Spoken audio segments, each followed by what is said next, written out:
bonsoir tout le monde, rebonsoir, pour ceux que j'ai pas vu. Donc on va commencer. Donc juste, je voulais vous rappeler que cette conférence s'inscrit, peut-être que vous êtes la plupart au courant, mais dans un colloque qu'on fait sur la thématique espace et croyances contemporaines. Donc l'idée de ce colloque, c'est le deuxième colloque de zététique qu'on fait. La dernière, c'était sur tout ce qui était psychothérapie et évaluation des psychothérapies, notamment sur les faux souvenirs. Et donc la zététique, c'est quoi ? Première question que peut-être certains ne connaissent pas. La zététique, ça vient du grec zététos, qui ne veut pas nous dire grand-chose, mais qui va nous dire douter. C'est en fait l'art du doute, et c'est appliquer quelque part la méthodologie scientifique à tout ce qui est ésotérisme. C'est-à-dire tout ce qui est croyance qu'on peut avoir, donc ça va de l'astrologie, ce que vous verrez ce soir, à la patamédecine, à toutes les médecines parallèles. L'objectif, c'est de mettre en avant une réflexion critique et méthodologique pour aller quelque part étudier ces phénomènes-là, non pas en pensant a priori que c'est des gens qui sont débiles et qui comprennent rien, mais c'est par contre en mettant en avant une méthodologie, une rigueur scientifique qui permet d'évaluer si les phénomènes qu'on observe, c'est des phénomènes qui sont paranormaux ou c'est des phénomènes qui sont parfaitement explicables par la physique de tous les jours. Donc l'objectif de la zététique, c'est rattaché à ce domaine-là. Donc vous avez peut-être entendu parler notamment à Nice, vous avez peut-être entendu parler aussi à Grenoble. Et donc nous, on l'inscrit aussi, c'est là où c'est intéressant, c'est que vous avez vu, c'est marqué Université populaire de philosophie. On l'inscrit avec la philosophie. Et là, vous me direz, mais quel est le rapport entre la philosophie et la zététique ? Eh bien, le rapport, c'est que la philosophie, historiquement, c'est né en même temps que la science.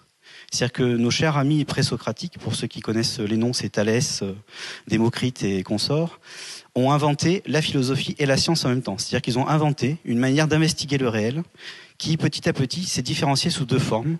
Une forme qui a été ce qu'on connaît nous sous le nom de science, et une autre forme qui a été sur une approche existentielle sous la notion de philosophie. C'est-à-dire c'est comment vivre sa vie en construisant son existence sur un rapport de rationalité par rapport à son existence. Alors ça peut paraître lointain, mais en fait c'est deux notions qui sont extrêmement importantes, tout simplement parce que ça nous permet, nous, au quotidien, et c'est ça la notion de croyance, de pouvoir remettre en cause des manières qu'on a de prendre les choses pour vraies sans forcément toujours les remettre en question. Et donc l'idée, c'est d'évaluer nos propres croyances, de ne pas se considérer forcément supérieur aux autres, mais d'évaluer pour soi, par soi, ses propres croyances en s'appuyant sur des connaissances objectives. Ça veut dire quoi, objectives ? Ça veut dire qu'ils peuvent être testés, évalués par une méthodologie, par une évaluation, des expérimentations qui auront pour but de savoir si ce qu'on dit, c'est vrai ou faux. Vrai ou faux, c'est que c'est une correspondance par rapport à une réalité. Donc je vais pouvoir tester ce que je dis. Donc l'idée ici, c'est d'évaluer si ce que je dis, c'est vrai ou c'est faux. Et cette notion de croyance, elle est quelque part transthématique. La notion de croyance, vous la retrouvez, que ce soit dans des domaines comme la religion, vous allez la retrouver sur des domaines qu'on va évidemment évoquer ce soir et dans ce colloque. Et c'est donc l'intérêt, c'est de se poser la question de comment on constitue des croyances et comment est-ce que ces croyances-là peuvent amener parfois à l'obscurantisme. Parce que c'est des phénomènes qui sont corrélés. Ça, c'est la conférence qu'on verra demain à 14h, que le monsieur avec le casque jaune là-bas, à droite, fera, qui s'appelle Eric Lowen. Et ensuite, on passera deux conférences. Donc, il y aura une de Sébastien Rouquette qui est dans la salle ici, derrière. Donc, sur tout ce qui est notion de traces. Donc, quand on recherche des traces quelque part sur des planètes ou ailleurs et qu'on identifie ça, on anthropomorphise ça par rapport à des comportements de civilisation et autres. Et on aura la dernière conférence qui sera plus spécifiquement sur les ovnis et de voir justement comment on peut étudier les phénomènes ovnis dans son général. Donc, ce soir, je vous présente Jean-Noël Sarail, voilà, qui va s'introduire, qui va se présenter, parce qu'il le fera beaucoup mieux que moi. Il va nous parler justement donc d'astronomie et d'astrologie, et qu'est-ce que finalement l'astronomie peut nous dire sur l'astrologie dans ce cadre-là. Voilà. Donc je vous laisse avec le conférencier.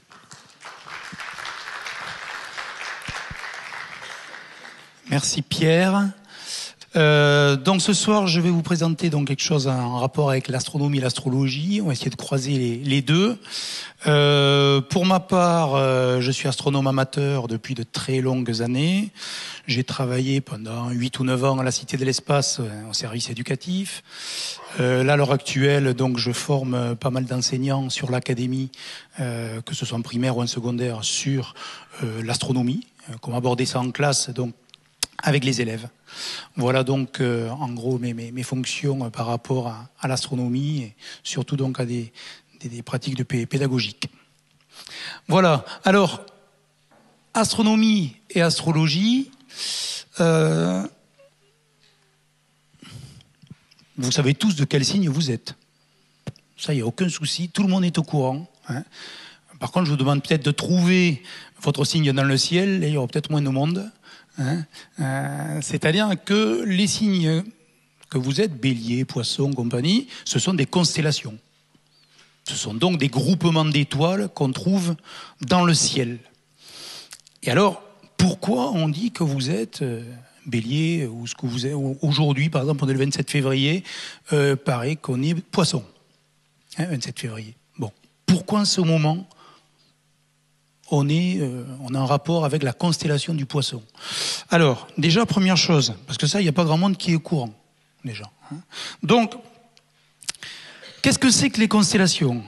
Dans le ciel, on a, en gros, 3000 étoiles visibles à l'œil nu, hein, avec une bonne vue, un ciel, pas à Toulouse, place du Capitole, hein, bien sûr, un ciel en campagne.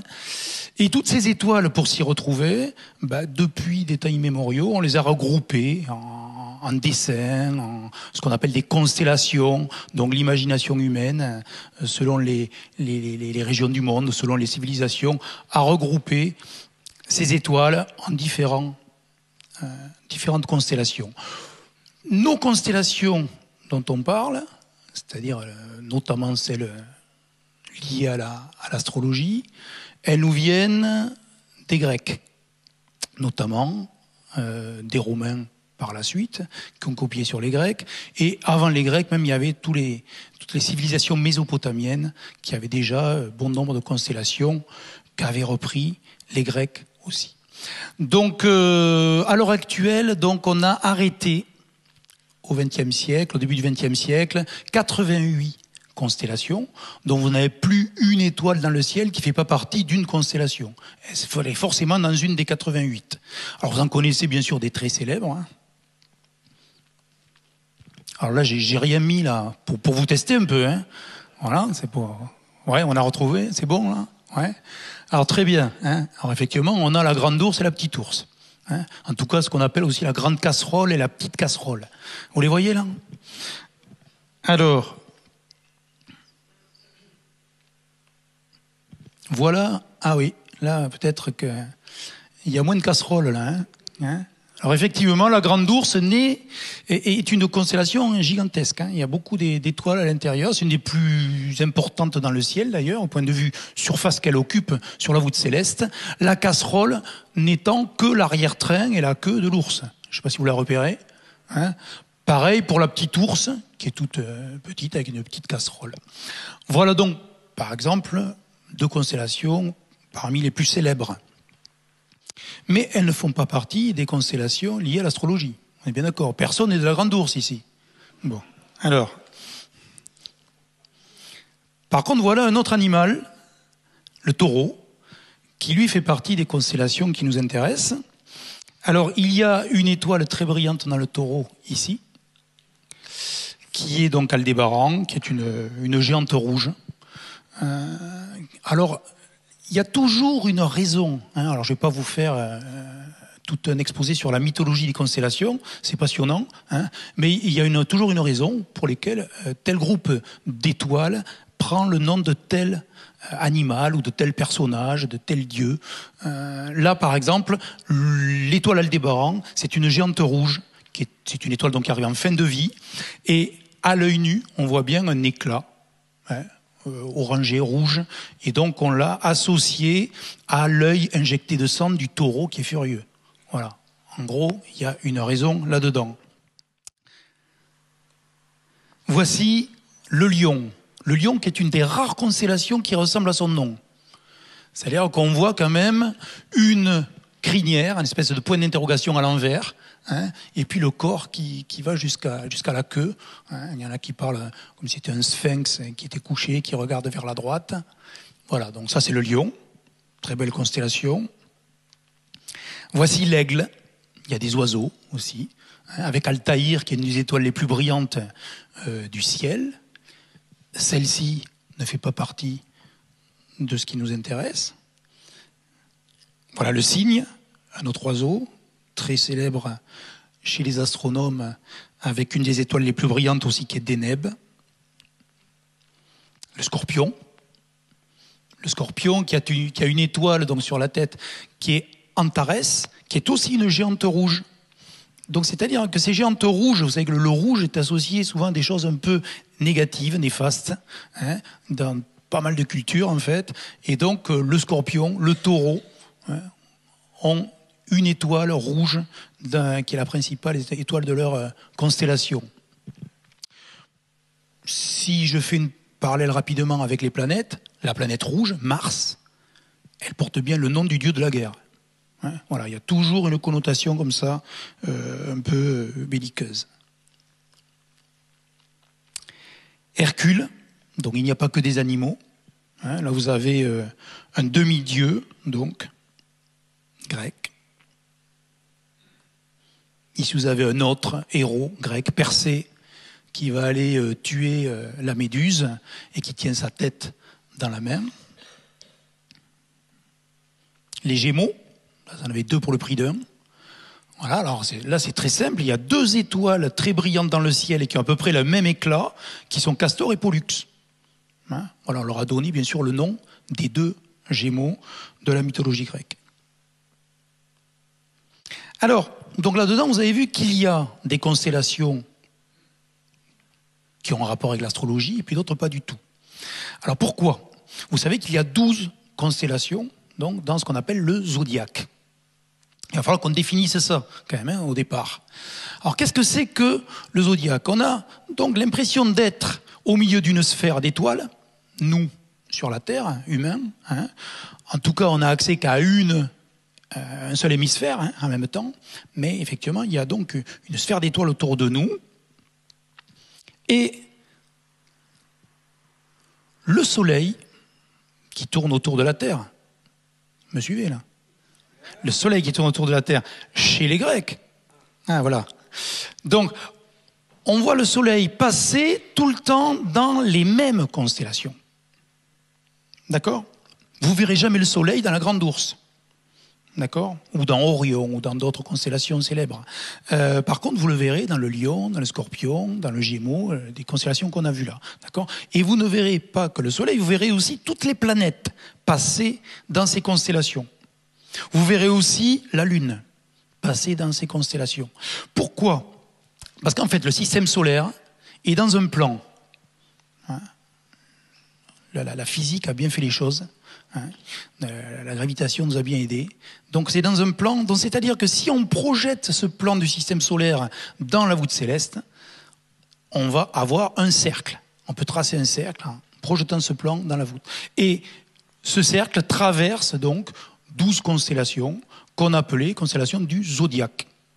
Zodiaque venant du grec, zone, qui nous parle, on va dire, d'être vivant. Hein, la plupart, je crois qu'il n'y a que la balance qui n'est pas un être vivant là-dedans, hein, mais elle a été rajoutée plus tard. Sinon, la plupart, on n'a que des êtres vivants. Hein. Seulement, vous savez que c'est pas le Soleil qui tourne autour de la Terre. Il y en a qui m'avaient repris de suite, là. Hein. Donc, effectivement, c'est la Terre qui tourne autour du Soleil, mais ce qui revient au même. C'est-à-dire que vous allez regarder où se projette le Soleil dans le ciel, vu de la Terre. D'accord ? Donc, par exemple, là, le 1er janvier, si je regarde où se projette le Soleil, je le vois dans la constellation du Sagittaire. Alors j'ai oublié de vous dire, oui, que ce plan s'appelle aussi le plan de l'écliptique. Mais bon, ça, pour nous, ça importe peu pour l'instant. La Terre va avancer sur son orbite. Voilà, je la fais avancer. Donc j'ai l'impression qu'elle avance dans le ciel derrière. Le 1er février, je la vois devant le Capricorne. Elle continue à avancer sur son orbite. Le Soleil ne bouge pas, donc, hein, dans le système solaire. Puis au 1er mars, je la vois devant le Verseau, etc. Donc je peux tracer un trajet apparent du Soleil qu'on va appeler aussi l'écliptique. Donc l'écliptique, c'est à la fois le plan d'orbite de la Terre, on va dire, assimilé au plan du système solaire, à quelques degrés près, et aussi cette trajectoire apparente, maintenant on sait qu'elle est apparente, qu'on croyait réelle au temps des Grecs, du Soleil et des planètes aussi. Donc je peux tracer ici un schéma où j'ai la Terre autour du Soleil et tout autour j'ai une bande zodiacale. On appelle ça la bande zodiacale avec 12 constellations. Donc vous connaissez les 12 constellations du zodiaque traditionnel. Alors, une première chose quand même qu'il faut maintenant rappeler, et ça les Grecs ils n'étaient pas vraiment au courant. Là par exemple j'ai une autre constellation qui s'appelle, moins connue celle-là, Orion. Très belle constellation du ciel d'hiver où l'avance au moment dans le ciel. Là ici on voyait un chasseur, c'est-à-dire on voit un chasseur avec sa ceinture, les 3 étoiles, il a un arc au bras droit là. Donc et on croyait qu'il y avait réellement donc un guerrier comme ça dans le ciel, comme il y avait un taureau, comme il y avait un lion, etc.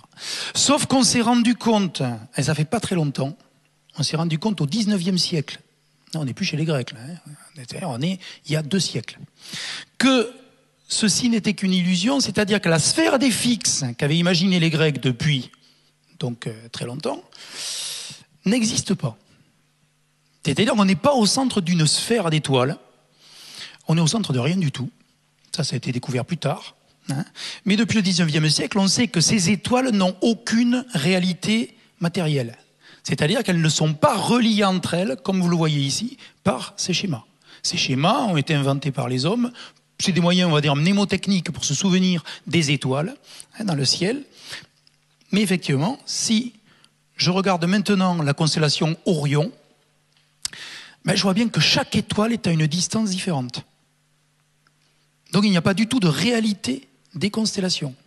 Ça c'est très important à comprendre, parce que tant qu'on croyait que toutes ces étoiles étaient à la même distance, on pouvait légitimement croire qu'il y avait réellement telle figure, tel animal et telle chose dans le ciel. En fait, c'est une vue depuis la Terre, c'est un effet de perspective. Nous, on voit ces étoiles-là vues de la Terre. Alors, je vous ai amené, pour vous amuser tout à l'heure, une petite maquette. On réalise ça avec des élèves, souvent. C'est-à-dire là, vous avez la constellation du Lion, justement. Donc, ici, on a dessiné la constellation, le dessin du Lion, avec ses traits, comme ici. Et puis, on a planté un petit piton ici, qui est la Terre, en fait. Et puis ici, on a gradué en années-lumière, depuis la Terre, donc 0, jusqu'à la plus lointaine étoile du Lion, qui se trouve à peu près à 260 années-lumière. Et puis ensuite, en tirant des petites fils de crin, et en plaçant des petites billes qui représentent, donc des perles, qui représentent les étoiles de la constellation, on les a placées à leur bonne distance. C'est-à-dire qu'il y en a une qui est à 40 années-lumière, très près de nous, une autre qui est à 80, une autre à 100, et jusqu'à 260. Donc, quand vous regardez dans l'œilleton ici, vous avez toutes ces étoiles qui viennent se superposer, comme là, sur le dessin de votre constellation. Mais si vous bougez dans l'espace, là j'ai une fusée qui est très rapide, je fais ça, je ne suis plus du tout sur la Terre, je suis à 90 degrés à côté, je ne vois plus du tout de lion. Et même en levant la tête juste comme ça, c'est fini. On ne voit un lion que à travers ce piton depuis la Terre. Voilà. Donc vous pouvez le faire pour plusieurs constellations. Celle-là marche plutôt bien, celle du lion. Voilà, donc ça c'est une première chose qu'il faut bien avoir en tête, et c'est assez récent dans l'histoire des sciences, vu le 19e siècle, les Grecs c'est 5 ou 6e siècle avant Jésus-Christ. Alors, on va prendre un exemple. Quelqu'un qui est né le 4 juin par exemple. Donc là, je vous mets les dates officielles, quoique selon les livres d'astrologie, ça peut bouger d'1 ou 2 jours. Les cases ne sont pas tout à fait étanches. Donc là, par exemple, j'ai pris le 4 juin, comme ça on est d'accord, pour quels que soient les bouquins. En général, la personne est des Gémeaux. Très bien. Donc ça veut dire que le 4 juin, le Soleil se trouve devant la constellation des Gémeaux. Bon, alors c'est très bien, parce que maintenant on a des logiciels qui sont très, très performants, et gratuits en plus. Donc il y a celui-ci, je peux vous faire la pub vu que c'est gratuit, il s'appelle Stellarium, et c'est un petit bijou. Alors là, j'ai fait une capture d'écran sur la date du 4 juin. Hein, et je regarde où se trouve le Soleil. Ben, il n'est pas du tout dans les Gémeaux. Alors, pas du tout. À une constellation près. Les Gémeaux sont juste avant. Hein, mais il est quand même dans le Taureau. Donc, il y a un petit souci déjà. C'est-à-dire que notre bonhomme qui est né le 4 juin, a priori, il n'est pas des Gémeaux, il serait plutôt du Taureau. Comment ça se fait qu'une erreur aussi grossière soit là? Alors on va essayer de comprendre ça, et pour ça il va falloir faire un peu d'astronomie. Hein, donc ça c'est la première erreur des astrologues. Je vais en lister 3. Il y en a plus que ça, mais les 3 principales, hein, c'est celles qu'on va voir ce soir. Déjà, il faut reprendre les 3 mouvements de la Terre. Alors, il y en a qui me regardent, 3 mouvements. En général, vous en connaissez 2. Si vous êtes allé à l'école, vous connaissez la rotation, vous connaissez la révolution. Bon, alors, là, c'est la rotation. La Terre tourne sur elle-même en un jour. Jusque-là, tout va bien. Les Grecs ne le savaient pas, ça. Hein, ça, il faut attendre Galilée, Copernic, plus tard. Hein. Ben, maintenant, on le sait. Et puis, un deuxième mouvement, la Terre a un mouvement donc, de révolution autour du Soleil. Donc, on a vu ça hein, tout à l'heure, en un an. Très bien. Mais c'est pas tout. Alors voilà. J'ai la même que sur l'écran. Hein. Je triche pas. Puis elle est superbe, celle-là. Alors, regardez, je vous fais tourner une toupie devant vous. Il faut observer la toupie. Hein. Elle tourne très vite sur elle-même, mais très lentement. Il y a quelque chose qui se passe là. Hein, je ne sais pas si vous voyez. C'est pour ça qu'elle a une longue tige, ça soit encore mieux. Voilà. Bon, je vais l'arrêter parce que celle-là, elle est très bien équilibrée, peut durer longtemps. C'est-à-dire ça fait ça. Lentement, une toupie. Hein, on appelle ça un cône de précession. Alors, je peux faire donc une analogie avec la Terre, bien que ce ne soit pas exactement le même phénomène physique. Hein. Mais en tout cas, on peut dire que la Terre fonctionne un peu comme une toupie et qu'elle a un 3e mouvement, dont on ne vous parle jamais en général. Hein. Les enseignants que je forme, ils ouvrent des yeux comme vous, ils n'ont jamais entendu parler de la précession. Donc, ça tourne comme ça, mais très lentement. C'est-à-dire l'axe de la Terre, vous savez qu'il est penché, hein, 23 degrés à peu près, mais il continue à tourner comme ça, très lentement, comme la toupie. C'est-à-dire qu'en un jour, elle tourne sur elle-même. Mais, alors attention, hein, le tour complet de son axe comme ça se fait en 26 000 ans. C'est pour ça que ça n'a pas été flagrant de suite. Hein. Il a fallu quand même des types têtus et observateurs pour mesurer ce 3e mouvement de la Terre, hein, qui s'appelle donc la précession. Alors, donc en 26 000 ans, hein, ce mouvement très lent de l'axe de la Terre. Par contre, les Grecs étaient déjà au courant. Ils étaient balèzes quand même, hein, les Grecs. Notamment Hipparque, 2e siècle avant Jésus-Christ. Alors, ils ne savaient pas que la Terre... ils ne savaient pas que la Terre faisait ça. Parce que déjà, ils ne savaient pas qu'il était sur une planète qui tournait autour du Soleil, etc. Hein, ils croyaient qu'il était au centre du monde comme tout Grec qui se respecte.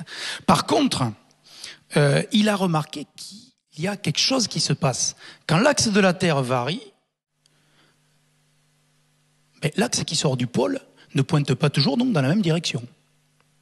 Et qu'est-ce qu'il y a au-dessus de l'axe polaire? En général, en astronomie, il y a ce qu'on appelle l'étoile polaire. D'accord? Alors, voilà donc notre Terre, avec un axe, vous voyez l'axe rouge donc, qui pointe vers l'étoile polaire. Alors, il se trouve fortuitement qu'il y a une étoile assez brillante, pas loin de là où pointe l'axe. Ça pointe pas pile poil sur l'étoile, parce que c'est déjà bien qu'il y en ait une d'ailleurs. Au pôle sud, il n'y en a pas. Hein, voilà. Ça pointe dans un endroit où il n'y a pas du tout d'étoile particulière. Donc là, voilà notre axe. Et donc, vu que l'axe tourne, et que les étoiles, elles, sont fixes par rapport à la Terre, on sent bien que l'étoile polaire, ça ne va pas être la même selon les millénaires qui vont défiler. D'accord ? Voici des cartes des 2 pôles célestes. Donc là, vous avez notre étoile polaire qui est ici, hein, Polaris, plus 2000 Nous sommes en l'an 2000 et quelques. De toute façon, 15 ans sur 26 000 ans, ça va. Hein. Donc, voilà. On va passer d'ailleurs au plus près de l'étoile polaire en 2100. Je vous dis ça, ça vous fait une belle jambe, mais on n'y est pas encore tout à fait. Mais ce qui veut dire en tout cas qu'en 26 000 ans, ça va décrire tout ce cercle. Notre pôle céleste va bouger. Il va passer d'ailleurs en l'an 14 000, là, à côté de Vega.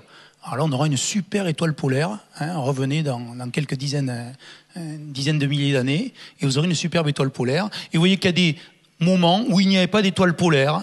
Par exemple, à moins 4000, il n'y a pas d'étoile polaire, à moins 2000 non plus. Par contre, à moins 3000, ici, vous avez une petite étoile là, du dragon qui s'appelle Tuban. Eh bien, Tuban, on sait que c'était l'étoile polaire à cette époque-là. Pourquoi ? Parce qu'à cette époque-là, il y avait une civilisation très importante qui sont les Égyptiens. Et les Égyptiens ont aligné, vous savez, leurs pyramides, mais pile poil sur le nord et le sud, l'est-ouest, au degré près. Ils étaient très, très forts pour l'orientation par rapport aux étoiles. Et ils se sont référés, eux, à l'époque de la construction des pyramides, à l'étoile polaire de l'époque, qui était Tuban, donc étoile du dragon. De nos jours, donc on est quelques milliers d'années après, donc 5000 ans après, notre étoile polaire, c'est Alpha de la petite ours. Voilà, c'est le bout de la queue de la petite ours. Je ne sais pas si vous l'avez remarqué. Hein, voilà. Dans l'hémisphère sud, c'est pareil. Vous voyez que donc en l'an 2000, on est en bas, ici. Il n'y a aucune étoile ici brillante. Et voilà, il faudra attendre quelques années de plus pour avoir une étoile à peu près potable pour le pôle sud céleste. Voilà. Donc ça, c'est une chose très importante, ce mouvement de précession de la Terre. Donc ça, Hipparque, 2e siècle avant Jésus-Christ, c'est lui qui a découvert que le pôle nord céleste bougeait, et qu'il y avait autre chose aussi qui bougeait, et ça c'est un peu plus délicat, il va falloir s'accrocher peut-être un peu plus, c'est ce qu'on appelle le point vernal. Ou le point gamma, on appelle ça, en astronomie. Alors, qu'est-ce que c'est que ça ? Il faut faire un peu de... Alors, vous avez la Terre, donc, ici, au centre de la sphère des fixes, comme l'imaginaient donc les Grecs. Elle est inclinée. Le petit rond en pointillé, c'est en fait la projection de l'équateur terrestre sur la voûte céleste. D'accord ? Pour ça qu'il est incliné lui aussi. Et par contre, ce qui tient lieu d'horizontal, on va dire ce cercle où vous voyez décembre, juin, etc., ça c'est en fait le plan de l'écliptique. C'est le plan d'orbite de la Terre. D'accord ? Et vous retrouvez un angle de 23 degrés, donc, entre les deux cercles là, entre les deux plans, l'équateur céleste et l'écliptique. Très bien. Mais si votre axe de la Terre bouge, tout votre équateur céleste va bouger aussi. Est-ce que vous comprenez ça ? Il va bouger. Donc, l'intersection de ce plan de l'équateur céleste avec le plan de l'écliptique, ce qu'on appelle le point gamma, qui est pointé ici, va glisser le long du plan de l'écliptique. Et donc, c'est ce qu'on appelle la précession des équinoxes, c'est ça. C'est-à-dire qu'on va avoir la sensation, les millénaires, les siècles et les millénaires défilant, que ce point va reculer. Et ce point, en astronomie, c'est l'équinoxe de printemps. C'est d'ailleurs le 20 ou le 21 mars. D'accord ? C'est pour ça qu'on parle de précession des équinoxes. C'est ce point-là qui semble reculer au fur et à mesure que l'axe de la Terre fait son mouvement de toupie. Voilà. De l'autre côté, vous avez un autre point qui est l'équinoxe d'automne. Donc ces deux points d'équinoxe bougent. Voilà d'où ce terme de précession des équinoxes. Donc ça veut dire que tout le ciel se décale. D'accord ? Voilà, dans ce sens. Donc l'étoile polaire change, le point gamma bouge, et tout le zodiaque aussi glisse, en même temps, vu de la Terre. Alors, on va parler d'un autre grec très important ce soir, c'est Ptolémée. Alors lui, il est du 2e siècle après Jésus-Christ, Hipparque, c'était 2 siècles avant. Lui, c'est quelqu'un qui était qui a synthétisé, on va dire, tout le savoir grec dans une encyclopédie avant la date qu'on appelle l'Almageste. L'Almageste de Ptolémée, ça a été la référence pendant des siècles pour tous les astronomes, quels que soient même les astronomes arabes utilisaient l'Almageste. D'ailleurs, le mot Almageste, ça vient de l'arabe. C'est-à-dire qu'ils ont mis leur article Al devant, ils l'ont traduit, ils l'ont commenté. Mais ça va durer, cette hégémonie de ce livre-là, l'Almageste, jusqu'à la Renaissance. À la Renaissance vont arriver, on a dit tout à l'heure, Copernic, Galilée, Kepler, et tout ça va voler en éclats, c'est-à-dire tout ce beau système géocentrique, avec la Terre au centre, va voler, et on va passer au système donc héliocentrique, avec le Soleil au centre, qu'on connaît maintenant. Voilà, Ptolémée a écrit un autre livre, le Tétrabiblos. Le Tétrabiblos qui est moins connu, sauf par les astrologues. Parce que le Tétrabiblos, c'est un peu la Bible, on pourrait dire, Tétrabible, de l'astrologie. C'est-à-dire que là-dedans, on a la position des étoiles, des planètes, à l'époque de Ptolémée, donc on est au IIe siècle après Jésus-Christ, d'accord ? Et ce livre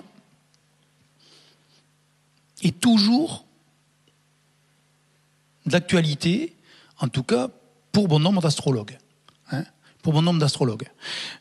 Vous le trouvez d'ailleurs dans des éditions tout à fait actuelles. Je ne sais pas si on l'a en vente ici. Non, il n'y est pas.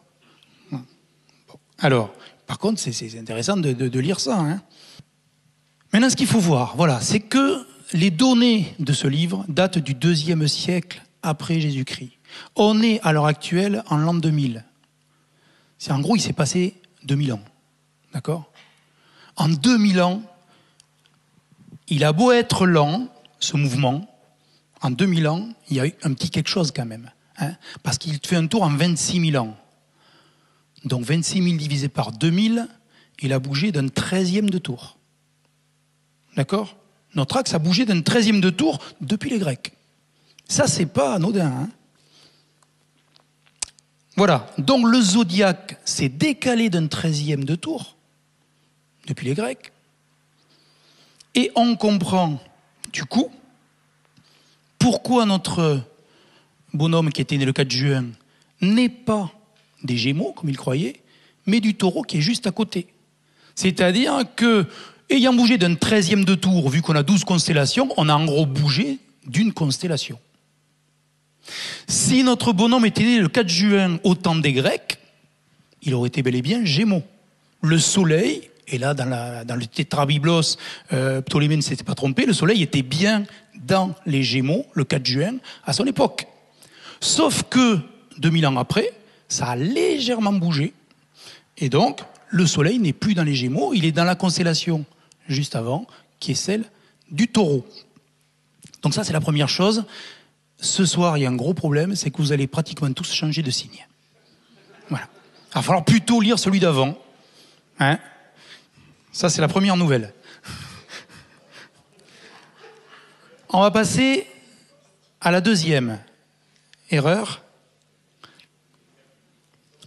Le zodiaque, chez les astrologues, est découpé en 12 parties égales. C'est-à-dire, vous avez chaque signe qui occupe en gros un mois.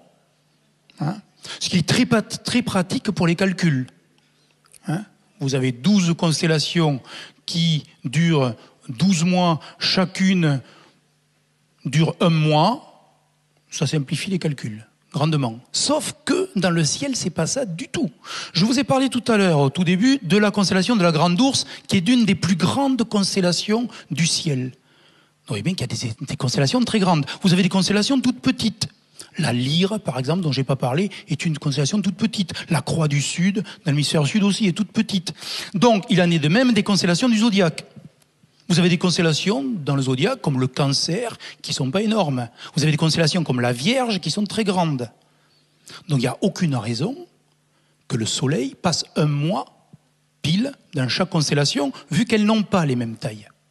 Donc, vous avez des signes qui vont durer très peu de temps, et d'autres qui vont durer beaucoup plus de temps. Le tout fera un an, ça de toute manière. Donc, En réalité, voilà ce qu'on devrait découper. Vous voyez, j'ai fait une Vierge assez grande, un lion aussi, le Cancer plus petit, vous voyez, hein, et donc, effectivement, il faudrait redessiner ce zodiaque avec les bonnes dates aussi, hein, vu qu'on a vu que les dates donc, avaient changé par rapport aux Grecs.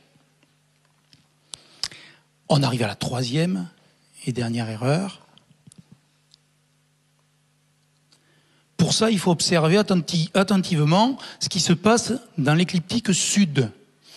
Alors, là, sur ce schéma, la ligne qui est au centre horizontal, ce coup-ci, c'est le plan équatorial. Il faut une gymnastique, ça dépend des représentations. Et là, par contre, celle qui fait une belle sinusoïde, c'est notre écliptique. Donc, on a le point gamma au croisement des deux, ça vous avez déjà compris. Et puis, donc, il monte dans l'hémisphère nord, et puis il descend dans l'hémisphère sud. Dans l'hémisphère sud, je vois par là que j'ai le Scorpion et le Sagittaire. Par là, au plus bas, là. Hein, qui sont des constellations australes. Donc je vais faire un zoom là-dessus, toujours sur le même logiciel. Et vous avez effectivement ici, donc Antares avec le Scorpion, ici le Sagittaire, là. Mais ce que vous voyez pas très bien là-dessus, c'est qu'il y a les frontières de chaque constellation aussi. Et notre écliptique, notre ligne écliptique que vous voyez un peu en biais là, qui traverse le ciel, ne traverse pas que le Scorpion et le Sagittaire, mais entre les deux, il y a une portion là qui traverse une 13e constellation. Et cette 13e constellation, elle s'appelle le Serpentaire, vous l'avez au-dessus. D'accord ? Le Serpentaire, c'est en fait, en gros, le dieu de la médecine, hein, chez les Grecs ou chez les Romains. C'est celui qui tient le serpent dans ses mains, donc, hein, d'où le signe du caducée, etc. Donc attention, ça veut dire qu'il y aurait une 13e constellation. Et oui, du 29 novembre au 17 décembre, c'est pas rien, il y a quand même 18 ou 19 jours, là, le soleil se balade dans cette constellation-là. Donc je sais pas, voyons, levez le doigt ceux qui sont nés, statistiquement je vais en avoir là. Eh oui, j'en ai deux. Là. Il y en a deux qui sont nés début décembre, là. Alors vous êtes Serpentaire.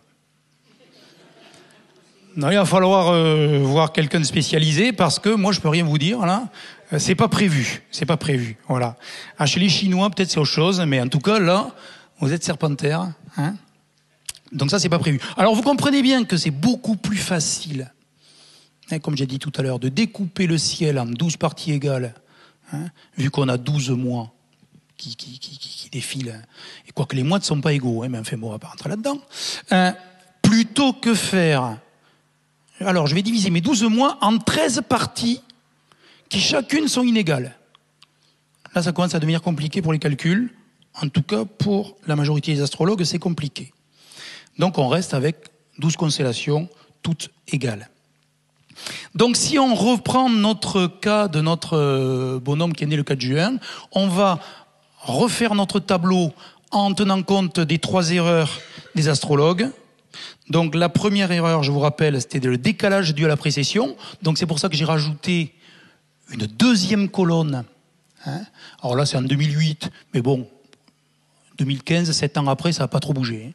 Donc effectivement, voici les nouvelles dates de début et de fin de chaque signe, de chaque constellation. Hein. Donc updatées par rapport au tétrabiblose de Ptolémée. Deuxième erreur, la taille différente des constellations, ben là on le voit bien. Par exemple, si je prends la Vierge du 16 septembre au 30 octobre, j'ai une constellation où le Soleil reste 1 mois et demi. 1 mois et demi. Par contre, vous prenez le Scorpion du 20 novembre au 29 novembre, c'est 1 semaine, pas plus. Pas beaucoup de Scorpions du coup, hein, voilà, il n'y a plus beaucoup. Voilà, donc ça c'est très important de voir ce genre de choses. Et la troisième, donc, erreur, c'était cette 13e constellation que j'ai incorporée donc entre le Scorpion et le Sagittaire. Hein. Elle n'est pas un signe du zodiaque donc chez les astrologues, mais effectivement, le Soleil se balade bien dans une 13e constellation entre le Scorpion et le Sagittaire. Voilà, donc à partir de là, je peux rechercher mon 4 juin. Ben, on voit bien qu'il n'est pas Gémeaux, comme le disait mon logiciel, il est bien dans le Taureau. Voilà dans ce qui se passe. Alors on peut aussi le voir sous un autre schéma. Alors je vais vous montrer quand même quelque chose. Voilà, parce qu'on a fait un petit truc avec des élèves. On a représenté, je vais être obligé de quitter le micro. Voilà, on a représenté le zodiaque, la bande zodiacale. Et on a mis les deux zodiaques là-dessus. C'est-à-dire, vous avez donc en bas, avec des jolis signes cabalistiques, les constellations du zodiaque des astrologues, avec 12 constellations égales. Et puis au-dessus, avec des étoiles, donc vous avez les constellations des astronomes, qui donc n'ont pas les mêmes tailles et qui n'ont pas donc les mêmes dates d'entrée et de sortie du Soleil. D'accord ? Voilà donc notre... Merci. Vous entendiez à peu près, ouais.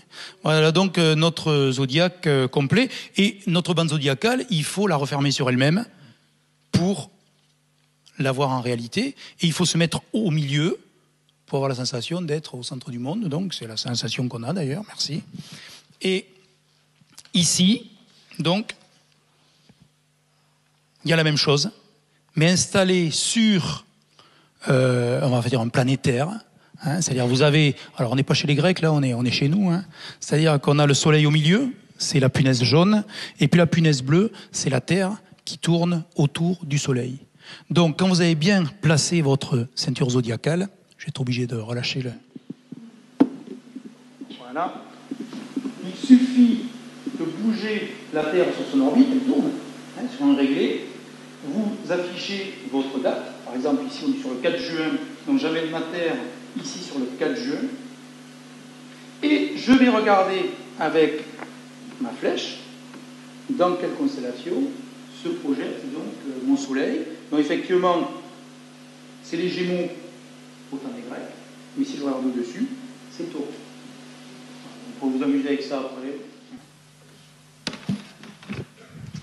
Voilà donc la deuxième maquette que je vous ai amenée, parce qu'il faut faire des choses comme ça pour bien comprendre, hein, parce que c'est quand même pas simple complètement. Hein. Ici, c'est la même chose que ça, mais sous forme de tableau. Hein. C'est-à-dire quand vous avez le zodiaque des astrologues, avec 12 constellations toutes égales, hein, et puis en bas, vous avez le zodiaque des astronomes, donc avec 13 constellations, toutes différentes. Voilà, j'ai souligné la Vierge, qui est la plus grande constellation, qui occupe 44 jours donc du trajet du Soleil, et le Scorpion, donc 7 jours. Voilà, donc comment on se sert de ça ? Ben, par exemple, on reste sur le 4 juin, hein, c'est une bonne date ça, puis vous avez compris. Donc le 4 juin, elle est où ? Je la pose là-haut, elle est bien en plein milieu des Gémeaux, hein, d'après Ptolémée et les astrologues actuels. Si je trace maintenant une verticale, pour arriver dans le zodiaque actuel, voilà, je suis en plein dans les taureaux, dans le taureau. Voilà comment ça se lit, tout simplement. Hein. Et là-dedans, j'ai mis quelques zones grisées. Alors ces zones grisées, elles correspondent en fait aux quelques exceptions, 1 sur 7, c'est pas rien, hein, qui ne changent pas de signe. Donc il y a des chanceux ce soir qui ne vont pas changer de signe. Parce que la Terre, je vous rappelle, on est qu'en 2015, elle n'a bougé que d'un 13e de tour. Donc pas complètement d'une constellation. Donc il faut attendre encore quelques siècles, vous reviendrez, et là tout le monde aura bougé vraiment. Hein. Mais là en 2015, il y a encore une personne sur 7 qui reste de son signe. Alors si vous voulez, il y a d'autres petites erreurs quand même. On va aller très vite, et puis après on passera aux questions. Si vous voulez, voilà. On vous dit souvent, et oui, quand vous faites votre thème astral, il n'y a pas que le signe, il y a aussi l'ascendant. Et puis il est très important l'ascendant. Hein. Plus que le descendant d'ailleurs. Parce qu'il y a le descendant aussi, vous allez voir. C'est pas des conneries, hein. Il y a l'ascendant, le descendant. Et il y a même aussi... Ah ouais, non, il y a aussi les décans. Les décans. Il y a 3 décans. 3 décans, 3 périodes de 10 jours. Ça marche toujours dans un zodiaque où chaque signe fait 30 jours. Hein. Dans le Scorpion actuel qui fait 7 ou 8 jours, il n'y a même plus un seul décan. Donc c'est foutu. Donc je ne parle même pas des décans. Mais en tout cas, pour l'ascendant, qu'est-ce que c'est que l'ascendant? C'est le signe, ou la constellation, qui se lève au moment où vous naissez. C'est pour ça que souvent on vous embête, parce qu'il faut l'heure précise à laquelle vous naissez. Donc ça, c'est pas pour le soleil, parce que le soleil, il reste en gros un mois dans chaque truc. Mais c'est pour l'ascendant. Je reprends mon logiciel, je reviens au 4 juin, je me mets à l'est, et je regarde l'écliptique. Il coupe l'horizon, donc, alors ça c'est un troisième plan, c'est compliqué l'astronomie, un troisième plan dont on n'a pas parlé, c'est le plan de notre horizon personnel. Donc quand l'écliptique coupe l'horizon, je regarde dans quelle constellation? Lion. C'est le lion qui est en train de se lever. C'est lui qui est l'ascendant. Voilà, comme on calcule l'ascendant. C'est très simple. Sauf que ça a bougé d'un signe aussi, ça. Si vous êtes du signe d'avant, votre ascendant, il est aussi du signe d'avant. Le descendant, je vous le fais rapidement, mais c'est celui qui se couche à l'ouest, au même moment. Il y a l'écliptique qui va couper votre horizon vers l'ouest, et le signe que vous voyez disparaître à l'horizon, ce sera votre descendant. Après, c'est une astrologie dont je vous parle là, gréco-romaine, mésopotamienne, tout ça, c'est des civilisations de l'hémisphère nord quand même. C'est pas des gens d'Afrique du Sud ou d'Australie là. Parce qu'effectivement, on ne parle pas du tout de tout ce qui se passe plus bas, mais c'est une astrologie boréale moyenne, boréale contrairement à australe, de l'hémisphère nord. Pourquoi moyenne? Parce que si vous allez trop vers le nord, en latitude, vous allez voir qu'il va se passer des choses très bizarres en astronomie. Alors, on va faire un peu de géographie maintenant. Voici une map monde, et sur la map monde, on a le cercle polaire arctique, qui est à 66 degrés, donc, 90-23. Donc on est là, et ce cercle polaire traverse des tas de pays, et il se trouve qu'à certaines périodes de l'année, le cercle polaire, quand vous êtes au cercle polaire, votre horizon est confondu avec l'écliptique. C'est-à-dire que votre écliptique fait le tour de l'horizon, pile poil, c'est-à-dire qu'il n'y a plus d'ascendant, il n'y a plus de descendant, et oui, il n'y a plus rien qui se lève, il n'y a plus rien qui se couche, tout est à l'horizon. Donc, si vous voulez rendre fou un astrologue, vous prenez une ville qui est sur le cercle polaire, et il y en a, regardez, il y a des tas de pays. Alors voilà, il y a l'Alaska, le Canada, le Groenland, l'Islande, la Norvège, la Suède, la Finlande, ça fait du monde quand même, qui naît là-haut.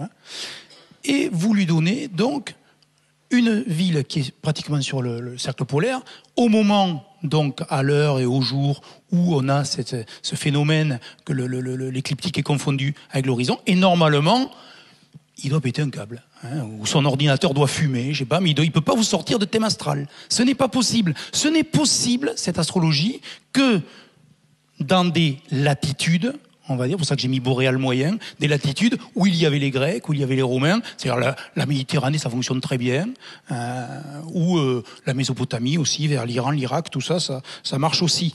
Vous voyez, là, on arrive à des impossibilités aussi. Après, on vous bassine souvent avec l'ère du Verseau.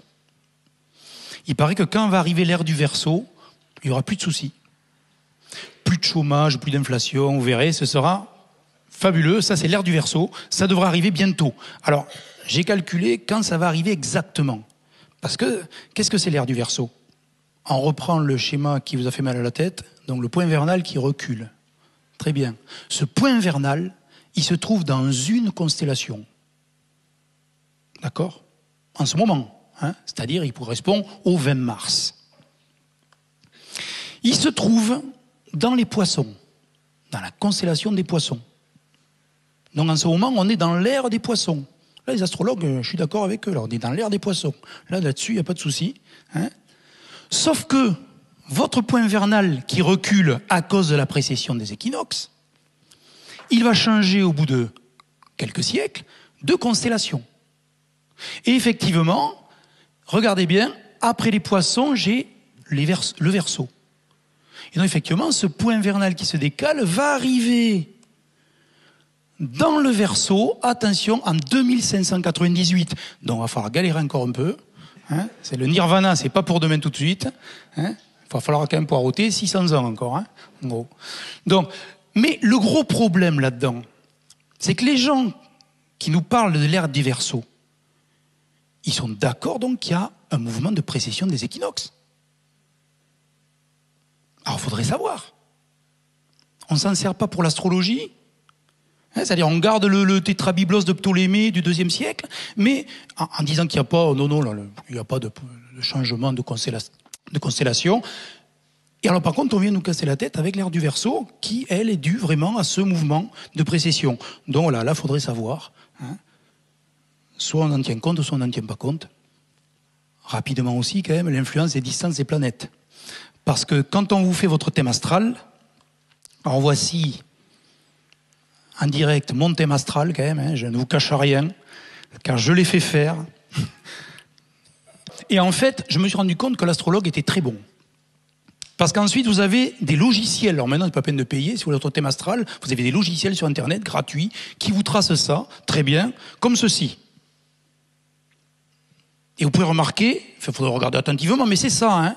Vous voyez, on a les bonnes lignes, les bonnes planètes. J'ai regardé attentivement, c'est nickel. Hein, il connaissait son boulot, hein, sauf que c'est bon à l'époque de Ptolémée, mais bon, c'est pas grave.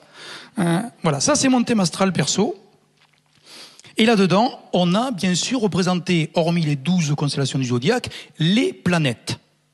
Et dans quelle constellation se trouvent-elles ? Alors vous avez l'ascendant, vous avez le descendant, vous avez d'autres termes aussi, on ne va pas faire un cours d'astrologie. Hein. Et puis vous avez toutes les planètes. Dans les planètes, il y a aussi le Soleil, la Lune qui sont des planètes, il n'y a pas de souci. Donc voilà, tout ça est représenté là-dedans. Donc les planètes ont une influence, hein, d'après l'astrologie, sur nous. S'ils ont une influence, on peut imaginer une influence gravitationnelle. Pourquoi pas ? Jupiter est énorme, elle n'est pas très loin, ça pourrait avoir une influence. Les deux plus proches de nous, c'est Vénus et Mars, c'est pas des petits cailloux. Hein. Sauf que, tant que vous êtes dans un système grec géocentrique, toutes les planètes tournent autour de la Terre qui est au centre. Donc elles sont tout le temps à la même distance. Il n'y a pas de souci. Sauf que maintenant, quand même, on a fait des progrès en science. On sait que le système est héliocentrique, que les planètes ne tournent pas autour de la Terre, mais autour du Soleil. Voici un autre logiciel qui vous donne la position des planètes à l'heure que vous voulez, le jour que vous voulez. Voilà, je suis le 3 mars 2012. Pourquoi là ? Parce qu'il y avait une opposition de Mars. Alors vous avez le Soleil au milieu, Mercure, Vénus, la Terre et Mars. Bon, c'est en anglais.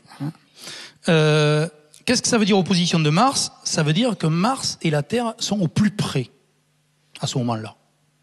Hein ? Et il y a une position, quelques mois après, où la Terre et Mars seront au plus loin. C'est-à-dire le 10 avril 2013, donc l'année d'après, j'ai la Terre qui est toujours par là, mais Mars est là-bas maintenant. D'accord ? Et si je compare tout simplement, hein, sans gros calcul, mes deux traits, ben voilà, Mars quand même peut se trouver 4 fois plus loin, hein, de 1 à 4 en distance. C'est pas du tout la même chose là. Hein. Donc je pense que quand on est au plus près de Mars, s'il doit avoir une influence, son influence devrait être plus importante que quand il est au plus loin. Ça devrait être logique. Mais tout ça ne pouvait pas être dans l'astrologie, parce que l'astrologie est la fille du géocentrisme. Comprenez bien, on était à une époque où la Terre était le centre et où les planètes étaient toujours à la même distance. Mais maintenant, ça ne peut pas tenir, ça.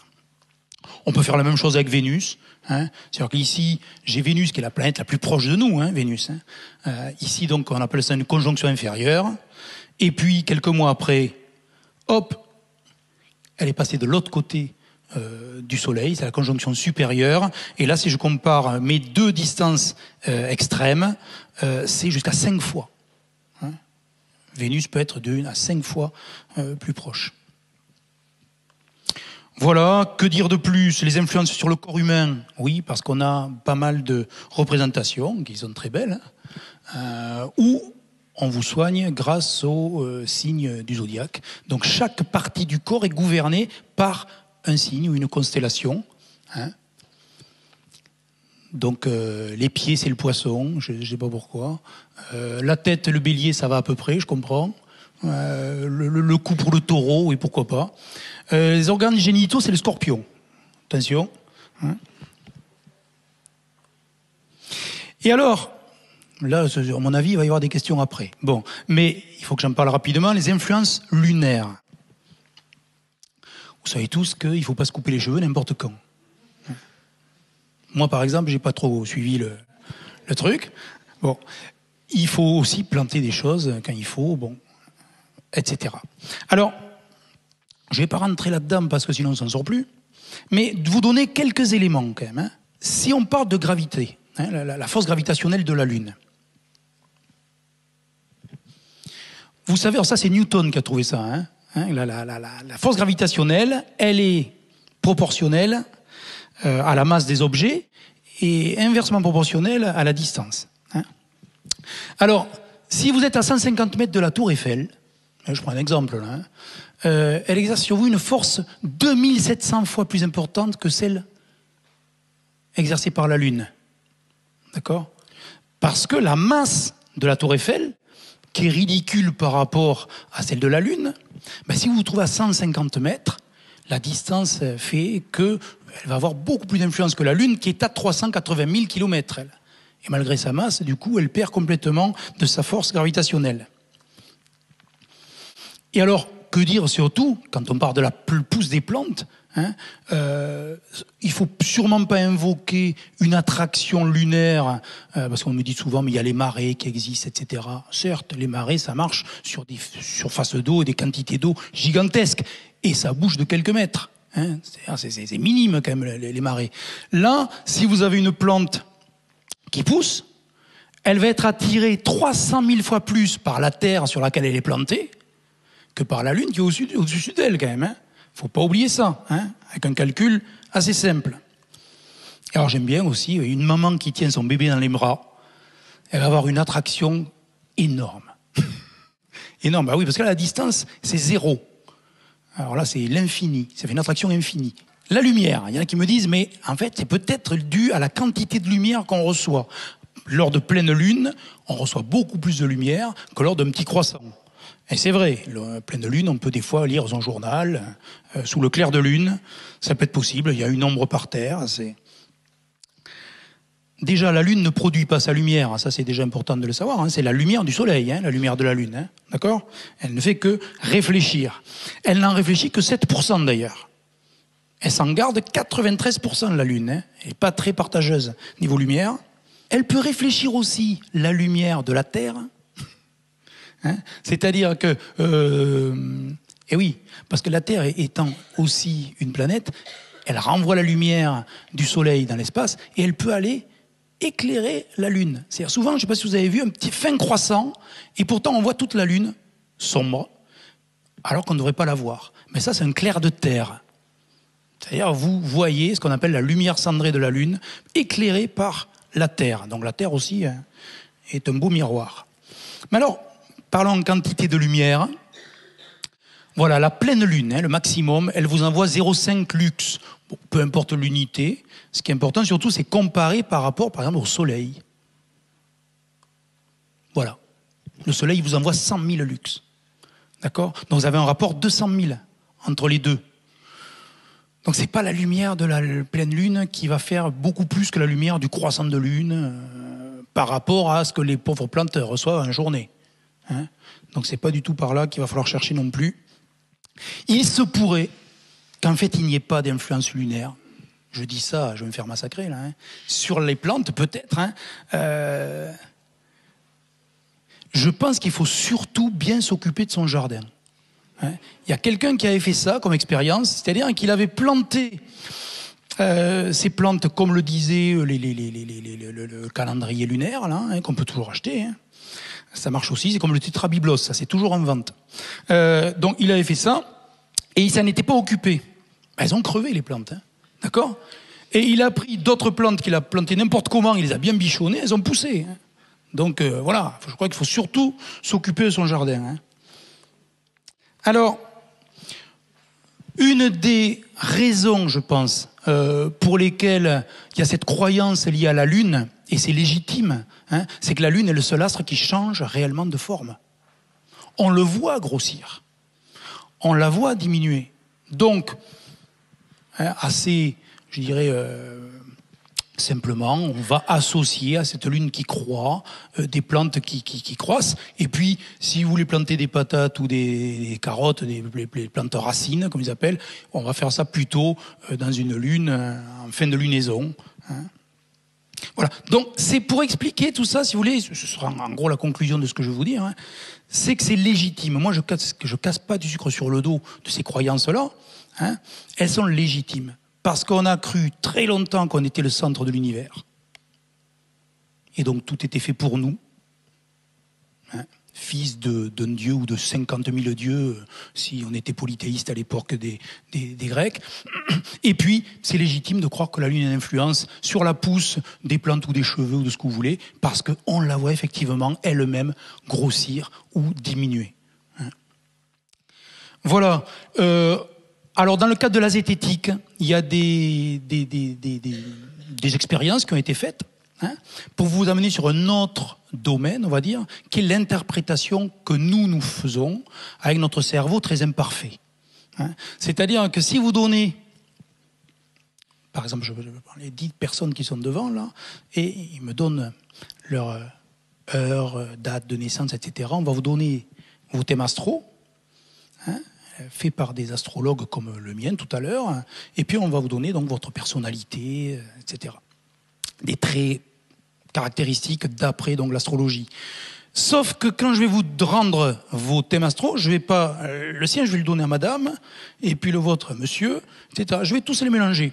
Vous allez croire que c'est le vôtre que je vous ai donné. Ça a été fait, ça, comme expérience. Tout le monde s'est reconnu.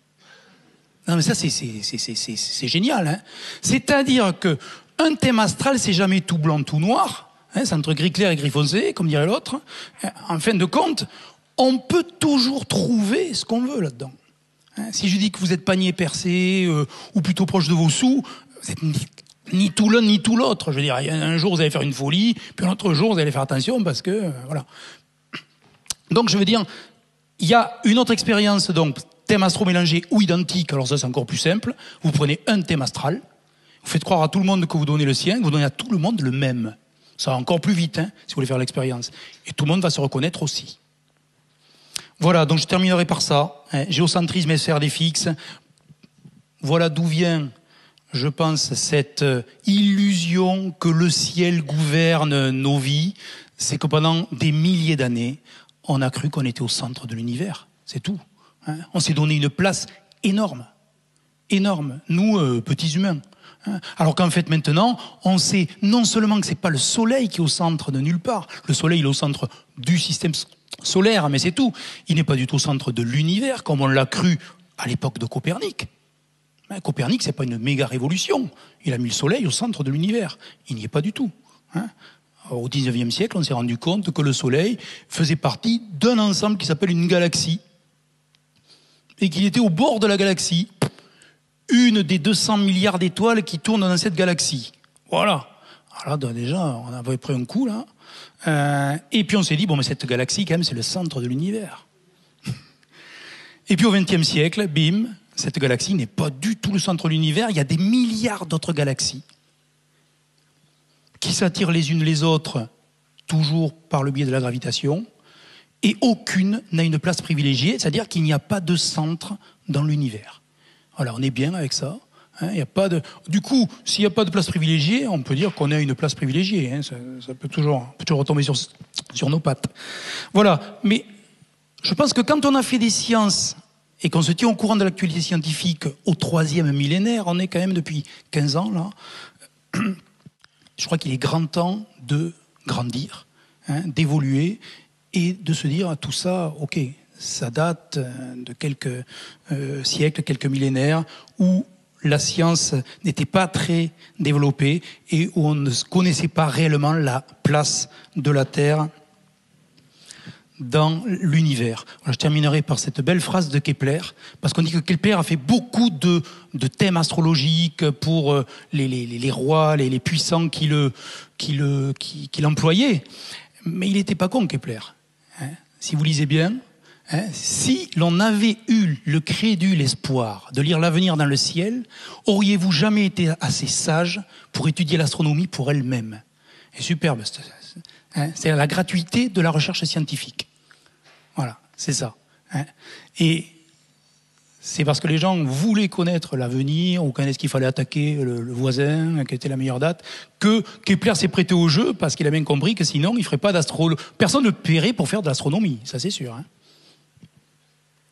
Voilà, je vous remercie.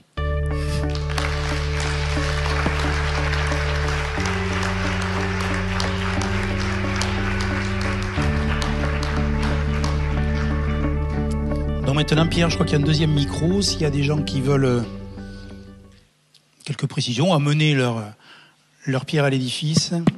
Est-ce qu'il y a des questions? Voilà.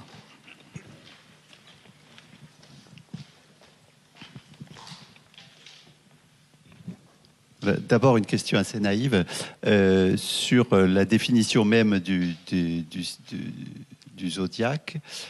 Au moment où le soleil se lève, on ne voit pas la constellation dans laquelle. Ça, c'est vrai. Hein, voilà. Bon. Mais en général, on me la pose, cette question. Voilà. Parce que c'est vrai que comment voir la constellation qui est derrière le soleil vu qu'il fait jour? Voilà. Alors, ça veut dire que ceux qui ont fait ce genre de calendrier l'ont fait déjà en ayant une connaissance globale du ciel et qui déjà ils connaissaient parfaitement le ciel par extrapolation. Ça c'est vrai. Alors il y a la possibilité, il y a deux choses, deux réponses à la question. Il y a la possibilité de savoir quand le soleil est dans une constellation. Hein, on va dire qu'à midi, dans midi solaire, il va culminer.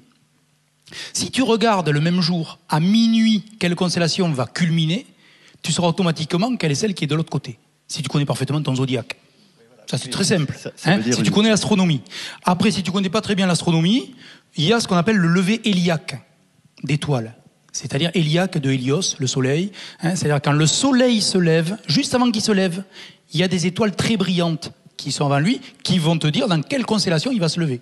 Inversement, quand il vient de se coucher, il y a le coucher héliaque aussi. Une fois que le soleil s'est couché, on a quelques étoiles très brillantes qui apparaissent et on peut, comme ça, avoir une idée de la constellation dans laquelle il était. Donc là, il n'y a aucun souci pour ça. Bien que le ciel est bleu, c'est vrai. Et une deuxième question un peu liée. À l'époque des Grecs, est-ce que le zodiaque jouait le rôle de calendrier ou il y avait un autre calendrier? Alors, les calendriers, ça c'est compliqué. J'ai toute une autre présentation, ce calendrier, on fera une autre fois. Hein. C'est passionnant d'ailleurs. Il y a deux types de calendriers, si vous voulez. Il y a un calendrier qui est basé sur le trajet apparent du Soleil, donc qui dure 1 an, 365 jours, virgule quelque chose, et c'est la virgule qui fait toute une conférence. Et vous avez aussi une autre manière, qui est d'utiliser la Lune. Voilà, calendrier lunaire. Il y a des civilisations qui utilisent la Lune, comme les musulmans, par exemple, utilisent la Lune. Donc, c'est un calendrier lunisolaire, on va dire, c'est-à-dire qu'ils casent 12 lunaisons dans 365 jours, mais ça ne fait pas 365, ça fait 354. Voilà. Donc c'est pour ça que ça se décale un peu tous les ans. Hein. Par exemple, Ramadan se décale tous les ans de 11 jours. Donc, si tu veux, pour répondre à la question, les Grecs avaient un calendrier solaire, qu'ils utilisaient avec donc le zodiaque, et les Mésopotamiens avant eux utilisaient le zodiaque d'une manière très intéressante parce qu'ils avaient remarqué donc que le soleil bougeait tous les jours, donc. Hein, il y avait 365 jours.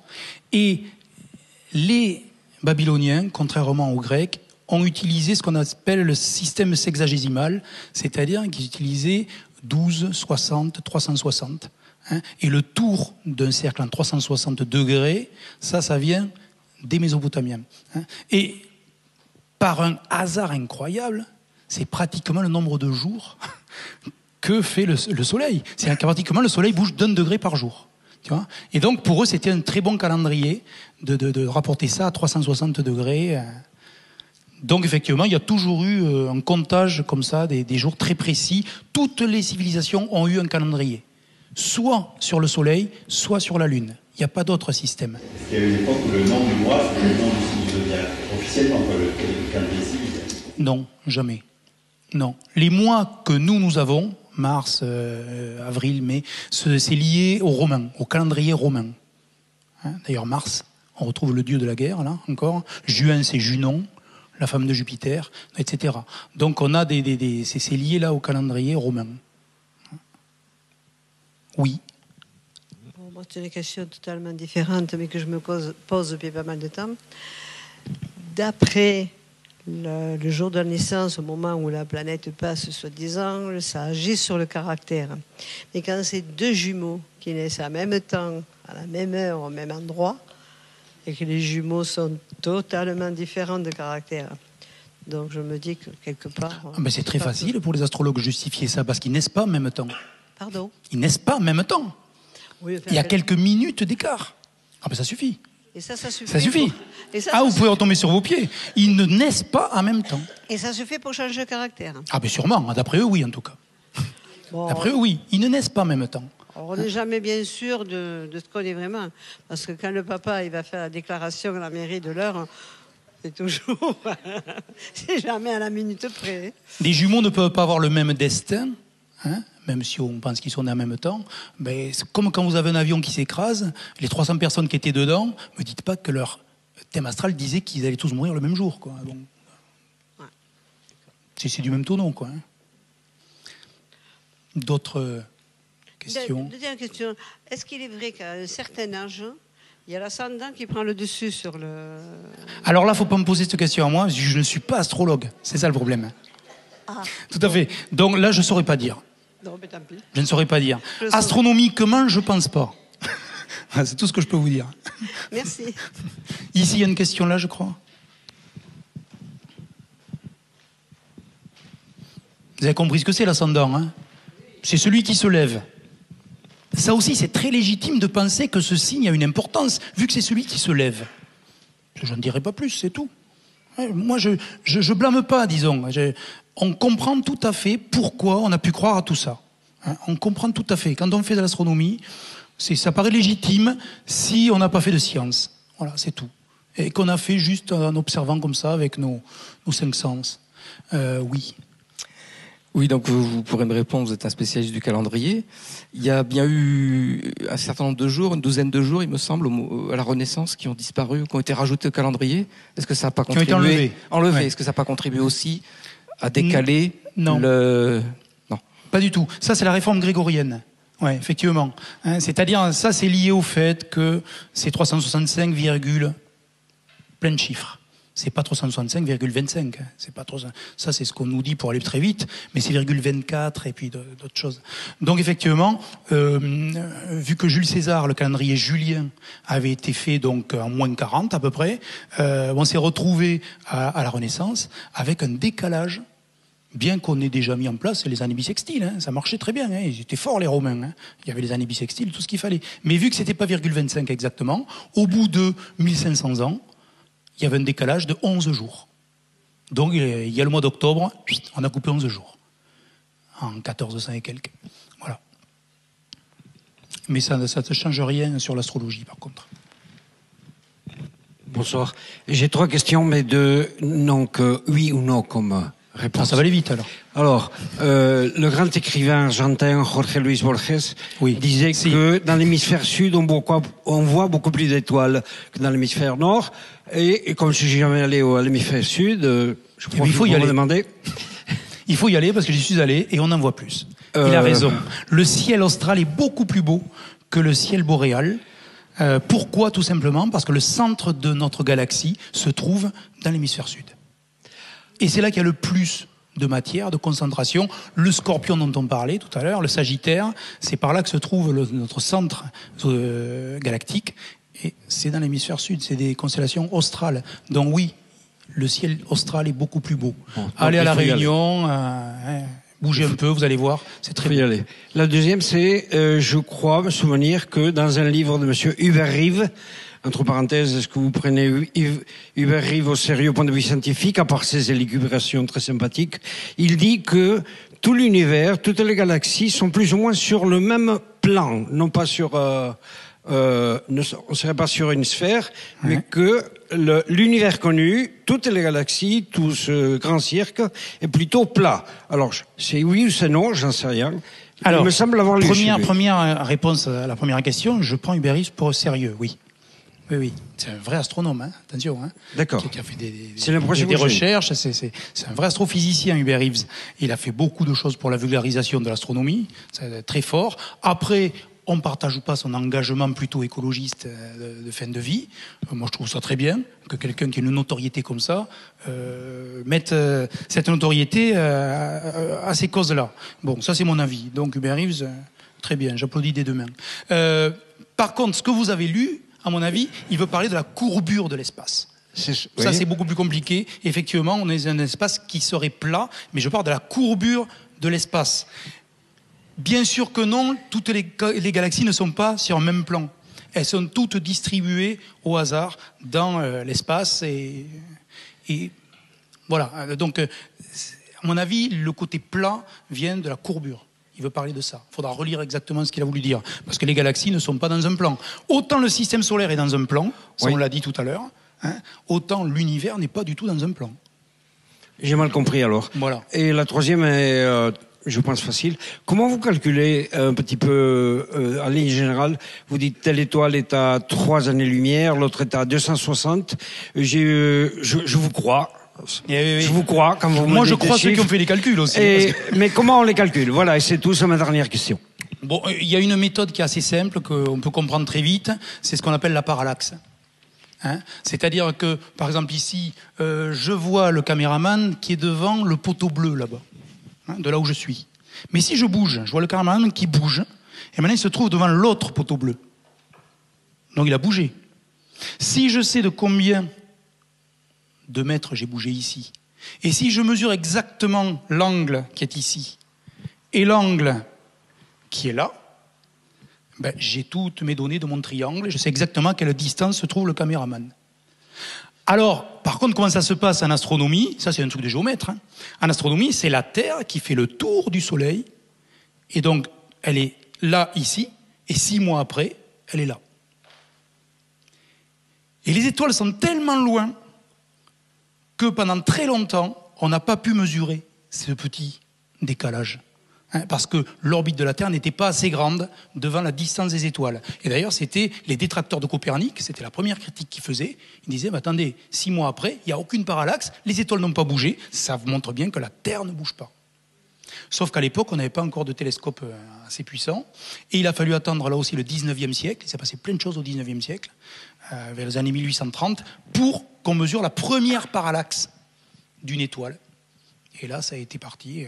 Depuis, on connaît les parallaxes assez précises de beaucoup d'étoiles dans, on va dire, jusqu'à 1000 années-lumière. On est assez précis des distances. Ça n'a pas été éduqué.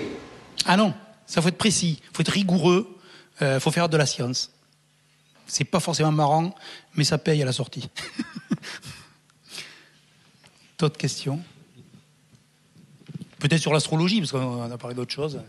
Sur ce que vous voulez. Oui, justement, une question sur l'astrologie. Oui. Comment les astrologues répondent aux 3 erreurs que vous avez pointées pendant Alors, ça c'est très bien. Ouais. Alors, il y en a certains qui sont de bonne foi et qui font de l'astronomie, qui sont venus suivre des stages et tout, et du coup, ils suivent ça. C'est-à-dire qu'ils vont tenir compte des 3 erreurs. Ils vont dire, quelqu'un qui est né le 4 juin, il est bien né dans le taureau. Ils vont changer son ascendant, et puis ils vont refaire tout. Pareil. Alors, par contre, là, c'est là que s'arrête ma conférence, je vais dire. On pourrait débattre de est-ce que ces croyances sont bien fondées? Parce que même une fois qu'on tient compte de ces 3 erreurs, est-ce que pour autant les astres ont une influence sur nous? Moi, je crois avoir répondu en parlant du système géocentrique dans lequel on a vécu très très longtemps, et du système héliocentrique qui est tout récent, qui a 400 ans à peine dans l'histoire de l'homme, hein, alors que les civilisations ont des millénaires. Hein. Voilà, ma réponse, elle est là. Hein. Mais vous avez des astrologues qui tiennent compte de ça, tout à fait, mais qui continueront à vous dresser un thème astral. Je préfère cela quand même. Hein. Au moins, c'est un peu plus honnête, on va dire, vis-à-vis de la réalité astronomique. D'autres choses? Alors, comment on fait pour savoir ce qu'on est vraiment? Alors voilà, alors je peux vous dire rapidement quand même. Hein. Alors, vous allez voir que quand même, je suis un astrologue qui est quand même assez de tact parce que je ne vous demanderai jamais votre année de naissance. Pour la simple et bonne raison que devant 26 000 ans, ça importe peu. Donc vous allez juste me dire le jour. Quel jour? Voilà, 28 mars. Donc je regarde sur le petit tableau, où on pourra le faire ici si vous voulez, hein. Vous pourrez vous lever après, c'est assez marrant. 28 mars, donc en général on est bélier. Eh ben non, poisson. Voilà, ça change tout. Hein. Quand vous êtes né, le soleil était dans les signes du poisson. Le 27 avril, c'était taureau et bélier. Alors il y en a qui sont très mal intentionnés qui va dire vous gardez vos cornes. Ouais. Taureau à bélier.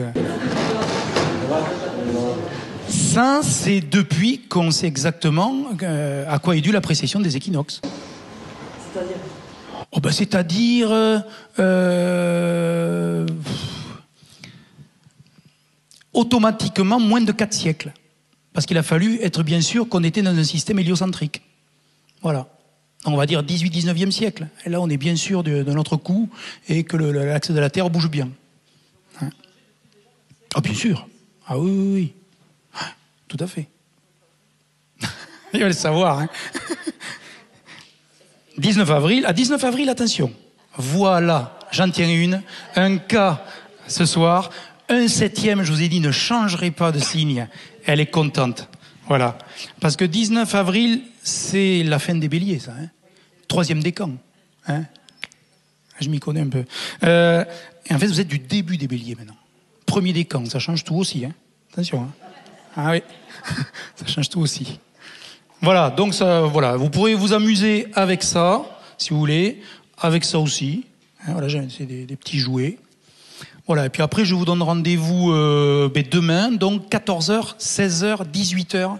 Ce sont les 3 prochaines conférences sur des croyances spatiales liées à l'espace. Mais là, on sera plus terre à terre, je dirais. Hein, parce que là, je vous ai amené dans les étoiles. Là, on aura juste quelques extraterrestres qui viennent de pas très loin. Donc, on verra ça. Oui. Pardon, bonjour. Juste une question. Les gens qui sont nés à l'étranger, oui, qui sont nés, par exemple, comme moi, dans les années 50, donc les heures n'étaient pas les mêmes qu'à présent. Donc il faut que les gens aient la position des planètes dans le ciel. 50 ans. À 1950, je veux dire. Bon, par rapport à 2015, l'axe de la Terre, on peut dire qu'il n'a pas bougé. Vu qu'il bouge en 26 000 ans. C'est pour ça que je ne vous demande même pas votre année de naissance. Là. On est tous nés à peu près à la même époque par rapport à ces 26 000 ans. Hein, on est tous contemporains. Donc c'est... Les heures de naissance. Alors les heures de naissance, mais ça on pourra en parler aussi. Parce que qui est sûr de l'heure de naissance qui est marquée sur son acte de naissance? À une époque, il n'y avait même pas d'heure. Après, ça a été à l'heure près. Puis après, au quart d'heure près. Alors maintenant, il y en a qui font chier pour avoir la minute. Parce que sinon, on n'a pas le bon thème astral. Mais comment être sûr de l'heure à laquelle vous êtes né? Hein, la plupart du temps, vous avez un truc à l'heure près, quoi. Donc votre ascendant, c'est bidon, là. On ne peut pas le savoir exactement. Parce que en quelques minutes, une constellation peut très bien avoir dépassé l'horizon. Ça va très vite, par contre. Hein. Ça ne prend pas 26 000 ans, ça. Hein, en 24 heures, votre ciel, il a fait un tour. Hein. C'est nous qui avons tourné. Hein. Mais votre ciel a fait un tour. Vous voyez, souvent, c'est au pif. Ouais. Voilà. C'est pour ça que les Gémeaux sont nés à la même heure, souvent, parce qu'on ne s'embête pas à noter la minute. Mais ils ne sont pas nés à la même heure. Oui. Ah, ça, c'est vrai que... Alors là, elle est serpentaire, et depuis tout à l'heure, elle a mal à la tête. Parce qu'elle se dit...